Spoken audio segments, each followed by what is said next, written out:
Hello everybody, welcome back to kingdom of learning. तो आज की इस वीडियो में जैसा कि मैंने प्रॉमिस किया था, हम जानने वाले हैं कि हम सी को कभी स और कभी क से क्यों प्रोनाउंस करते हैं। कि अगर CAT कैट है तो CENT सेंट क्यों होता है। तो चलिए स्टार्ट करते हैं। तो जैसा कि मैंने पहले बताया था, इसके पीछे एक बहुत ही सिंपल सा रूल है। आपको सिर्फ ये चेक करना है कि अगर सी के बाद का जो लेटर है वो आई, ई या वाई है तो ये स की साउंड क्रिएट करेगा। तो अब आप दोबारा से इन्हीं सारे वर्ड्स को देखेंगे कि सिलेंडर, सेंट, सर्कल, सिटी, इन सब में सी के बाद या तो वाई है या ई है या आई है।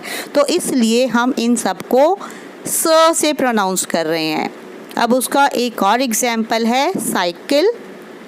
इसमें भी सी के बाद वाई आ रहा है तो ये स की साउंड दे रहा है। सीमेंट, CE, सी के बाद ई आ रहा है तो ये भी स की साउंड दे रहा है। तो बिल्कुल सिंपल रूल है, आप इसे याद रखेंगे तो आप कभी भी मिस्टेक नहीं करेंगे। लेकिन इसमें एक एक्सेप्शन भी है, सॉकर। अब इसमें डबल सी के बाद ई आ रहा है लेकिन फिर भी ये क की साउंड दे रहा है, तो ये आपको याद रखना है कि ये एक एक्सेप्शनल केस है। तो अब हम इसी तरह देखते हैं जी। तो जी में भी दो साउंड्स आती हैं, कभी ग कभी ज। तो इसके पीछे भी आपको सेम रूल ही अप्लाई करना है। आपको ये जानना है अगर कि GOAL गोल है तो GEM जेम क्यों है, तो इसके पीछे भी वही सेम रूल फॉलो करना है। आपको सिर्फ यही चेक करना है कि जी के बाद का लेटर I, E या Y तो नहीं है। अगर ये I, E और Y है तो फिर आपने जी को ज की साउंड से प्रोनाउंस करना है।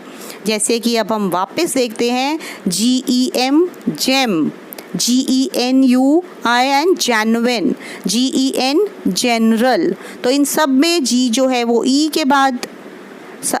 के बाद ई आ रहा है तो ये सब ज की साउंड दे रहे हैं। तो हम कुछ और एग्जाम्पल्स देख सकते हैं, जैसे कि जिम्नास्टिक्स, इसमें जी के बाद वाई आ रहा है तो ये ज की साउंड दे रहा है। जिम्नेजियम, इसमें भी जी के बाद वाई आ रहा है तो ये ज की साउंड दे रहा है।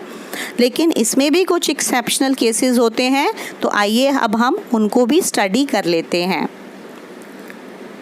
तो अब यहाँ पर ये जो वर्ड्स हैं, लिंगर, गेट, बिगिन, बिगर, लॉन्गर, डैगर, गियर, अनप्लग्ड, इन सब में आप देखेंगे कि जी के बाद ई या कुछ और आ रहा है लेकिन फिर भी ये ग की साउंड दे रहे हैं।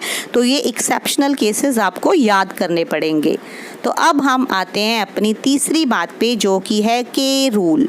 ये भी बहुत सिंपल है, सिर्फ ये चीज़ होती है कि हम जानते नहीं हैं तो हम मिस्टेक करते हैं। तो अगर आप इसे जानने लगेंगे तो आप कभी भी गलती नहीं करेंगे। तो क्या रूल है कि अगर आपके के बाद एन है तो वो के की साउंड आपकी साइलेंट हो जाएगी, तो सीधा न से ही स्टार्ट होगा। जैसे कि आप ये सारे शब्द देख सकते हैं, नॉलेज, नैक, नी, नील, एटसेट्रा, ये सारे शब्द आपके स्टार्ट हो रहे हैं लेकिन इन सब के बाद एन आ रहा है तो हमें इन्हें प्रोनाउंस करना है न साउंड से। तो आपने ये रूल याद रखना है कि अगर के बाद एन होता है तो क की साउंड साइलेंट होती है और न की ही साउंड से वो शब्द स्टार्ट होता है। So thank you for watching, share this video with others also and subscribe to the